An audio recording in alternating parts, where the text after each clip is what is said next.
এটা মুসলিম বিশ্বের জন্য গর্ব। একটা সময় দেখেন যে ফুটবল খেলা হলে আমরা চিনতাম আমেরিকা, ইউরোপ, ব্রাজিল, আর্জেন্টিনা।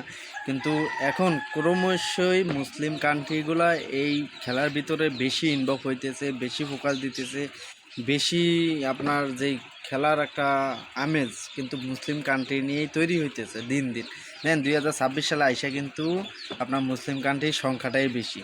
তো আমরা আশাবাদী ইনশাল্লাহ সামনে হয়তো মুসলিম কান্ট্রি আরও এই খেলার ভিতরে ইনভলভ হবে, হয়তো ইউরোপ আমেরিকা এক সময় নিস্তেজ হবে, কিন্তু আমাদের যেই মুসলিম কান্ট্রিগুলো আছে এশিয়া মহাদেশের সবচেয়ে বেশি বা ইউরোপ থেকে মুসলিম কান্ট্রি সাপোর্টারই বেশি পাবে ইনশাআল্লাহ। যে এক সময় হয়তো ব্রাজিল, আর্জেন্টিনা, জার্মানি এগুলো নাম হচ্ছে যাবে। আমরা সবাই মুসলিমদের যেই মুসলিম কান্ট্রি যেই কথাগুলো আছে ওইটা আমাদের দেশে হোক, বিভিন্ন কান্ট্রিতে হোক, আমরা নিজেরা ওটা নিয়ে উদযাপন করবো ইনশাআল্লাহ খুব শীঘ্রই।